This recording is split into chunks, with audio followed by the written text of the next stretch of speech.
여러분 안녕하세요. 오늘도 여러분을 험난한 여정의 다음 여행지로 초대하겠습니다. 이번 목적지는 유로파. 목성의 위성으로 굉장히 기묘한 곳으로 여겨지는 곳입니다. 유로파는 지하 바다가 있는 것으로 유명하기 때문에 여러분도 이 천체에 대해 들어보신 적이 있을 거예요. 일부 학자들은 이 바다에 생명이 있을지도 모른다고 생각하고 있답니다. 만약 우주복을 입지 않고 유로파 표면에서 5초간을 지낸다면 어떤 일이 일어나는 걸까요? 그리고 이 위성의 바다에서는 수영을 할 수 있을까요? 토픽에 오신 것을 환영합니다. 그럼 지금부터 유로파를 파헤쳐 볼까요? 자, 출발하겠습니다.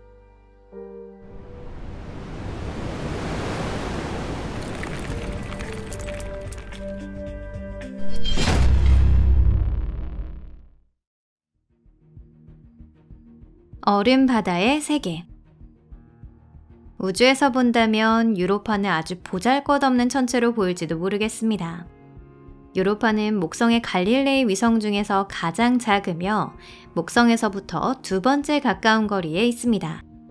달과 비교하면 그 크기는 조금 약간 작을 뿐이지만 질량은 2배 정도 작습니다. 이는 위성 내부의 구조의 차이와 관련이 있습니다. 달은 돌로 된 천체인 것에 비해 유로파는 가벼운 많은 양의 얼음으로 되어 있기 때문이에요. 유로파는 3일 반에 걸쳐 목성 주위를 한 바퀴 돕니다.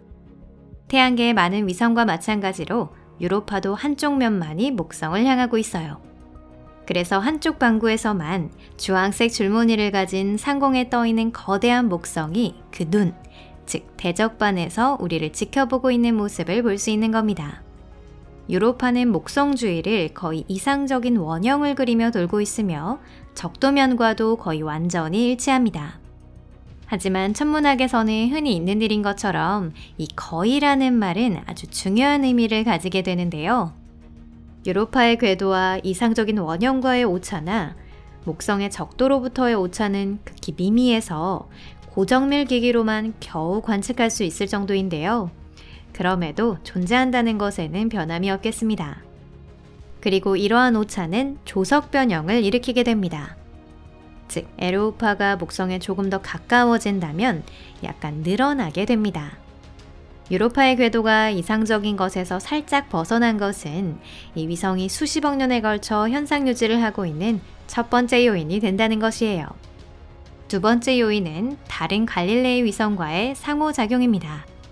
목성에서 가장 가까운 세 개의 거대한 위성, 이오, 유로파, 가니메데는 궤도 공명의 상태, 즉 목성 주위를 공전하는 주기가 서로 맞물려 돌아가는 상태에 있습니다.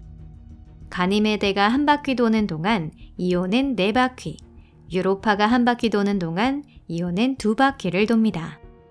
목성에 가장 가까우면서도 꽤 큰 위성인 이오는 목성으로 인해 가장 강한 조석 현상을 일으킵니다. 이 조석을 통해 이오에는 목성의 자전 에너지가 전달됩니다. 그리고 이오는 이 에너지를 궤도 공명을 통해 유로파와 가니메데까지 전달하게 됩니다. 이 모든 과정들은 유로파의 핵을 끊임없이 휘젓게 되면서 유로파의 가열을 촉진시킵니다. 이 현상들 중 하나라도 없었다면 이 위성은 오래전에 식어버렸을 거예요. 그 질량만으로는 그 유명한 지하바다를 수십억 년이나 유지시키기에는 충분하지 않았을 테니까요. 꽤 큰 천체들은 모두 처음에는 뜨거운 핵을 갖추고 있습니다. 천체 심부의 물질은 중력 붕괴에 의해 형성되는 단계에서 데워지는 것이죠.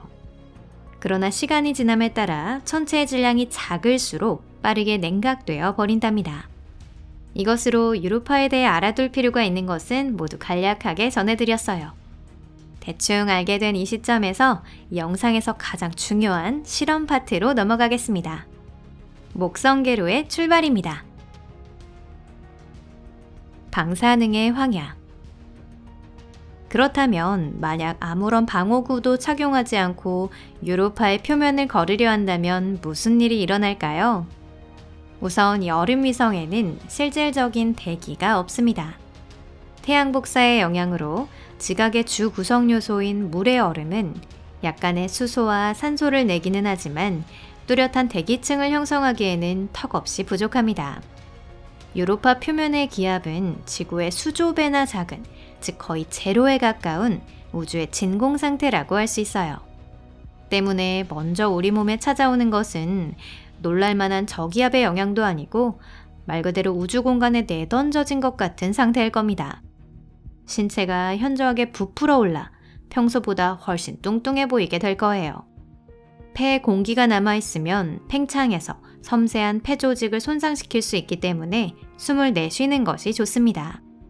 같은 이유로 반드시 눈을 꼭 감을 필요가 있어요. 안방수가 달아오르거나 눈 표면이 순식간에 건조해지는 것도 심각한 손상의 원인이 될 수 있기 때문입니다. 유로파에서의 위험성. 두 번째는 극단적으로 낮은 온도입니다. 한낮의 적도조차도 110켈빈, 즉 영하 163도보다 따뜻해지는 경우는 없답니다. 그렇다고는 해도 몸이 얼어버리는 일도 없어요. 진공은 상당히 좋은 단열재이며 체온을 빼앗기는 일이 거의 없기 때문입니다. 하지만 피부나 무방비 상태의 점막에 심각한 동상이 일어날 가능성은 있습니다. 공기가 없는 것도 상상을 초월하는 저온도, 물론 엄청난 위험이지만 5초 만에 파멸이 초래되지는 않을 거예요. 의사의 진찰과 입원은 필요할지라도 아마 생존할 수는 있을 겁니다. 산 정상을 제패하는 등산가가 걸리고 나는 고산병에 걸릴 시간조차도 되지 않거든요. 5초라는 시간은 아주 짧은 시간입니다.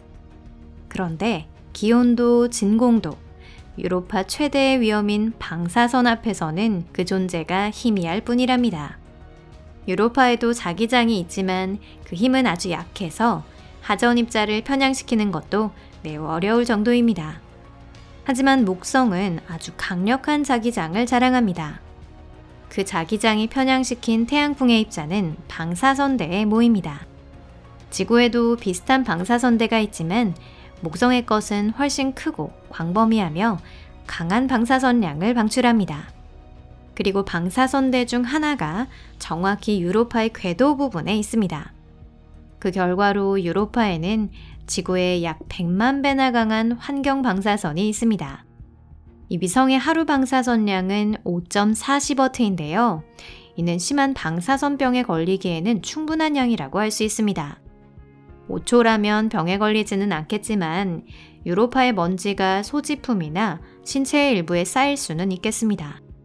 그렇게 되면 먼지는 그 쌓인 곳을 활성화시켜버리는 거예요. 그래서 유로파 표면을 산책한 후에 방사선 제거에 신경을 쓰지 않으면 간접적인 것을 포함해 매우 심각하고 불쾌한 결과를 초래할 수 있습니다. 그런데 이런 다양한 피해들은 실질적으로 무의미한 것이랍니다. 유로파의 표면은 매우 황량한 곳으로 지평선까지 이어지는 얼음 평원입니다. 또한 100m를 넘는 높이의 장소도 없습니다. 물론 여러 가지 희귀한 구조물은 있기는 하지만 이러한 것도 높은 곳에서 내려다보며 감상하는 것이 좋을 거예요. 결론적으로 유로파의 표면을 걸어보자는 아이디어는 잊어버리는 게 좋다고 할 수 있습니다. 하지만 어쩌면 이 위성에 있는 유명한 바다에서 수영하는 것은 의미가 있지 않을까요? 그곳에 생명체가 존재하고 외계의 돌고래 같은 것을 만나기라도 한다면 어떨까요? 유로파의 바다에서. 우선 유로파의 바다라는 곳은 도달하기가 아주 어려운 곳입니다. 이런 저온하에서는 얼음이 화강암처럼 되기 때문이죠. 또한 얼음 지각의 두께도 정확히 알고 있지 못합니다. 일부 학자들은 얼음 두께가 수십 킬로미터나 된다고 하기도 하는데요. 이런 경우 얼음 밑에 있는 바다에서 수영을 하겠다는 시도는 우리의 상상을 초월하는 위험을 동반하게 됩니다.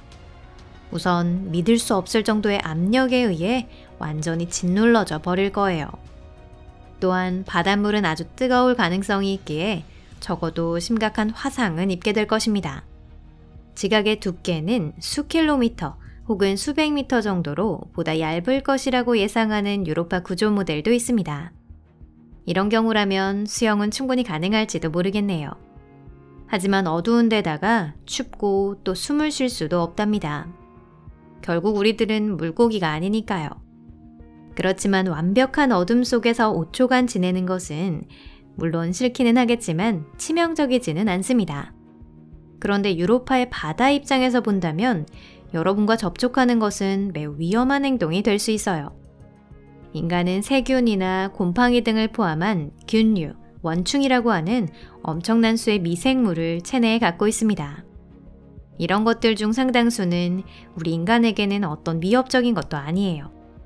하지만 만약에 유로파의 바닷속에 생물이 있다면 그들은 방어할 능력이 전혀 없는 상태에서 병원체와 만나게 되는 겁니다. 일반적으로 지구상의 미생물에 의해 다른 천체에 질병이 만연할 가능성이 있다는 것은 심각한 문제로 다뤄지고 있습니다. 그 때문에 먼 행성이나 위성으로 보내지는 탐사선은 어떤 것이든지 반드시 멸균 처리를 실시하고 있습니다. 마지막으로 덧붙여두면 유로파의 얼음 아래에서 지구상의 고등동물에 가까운 생물을 만나는 일은 우선 없을 겁니다. 생물의 진화를 가속화하기 위해서는 다양한 서식 환경과 기후 조건이 필요한데요. 유로파의 지하바다에는 이런 것이 아무것도 없습니다. 이에 더해 태양광이 도달하지 못하고 광합성을 할 수 없기 때문에 지구상에서 볼 수 있는 복잡한 먹이 사슬도 형성되지 않습니다. 다시 말하자면 당연히 이 장소에는 큰 동물이 먹을 만한 것들이 아무것도 없다는 것이죠. 그래서 유로파 지하바다에 무언가가 있다면 그건 아마 단세포 원생동물뿐일 겁니다. 이번 영상이 마음에 드셨다면 좋아요를 눌러주시고 SNS에서 공유도 해주시면 감사하겠습니다. 시청해주셔서 감사드려요. 그럼 다음에 또 뵐게요. 안녕히 계세요.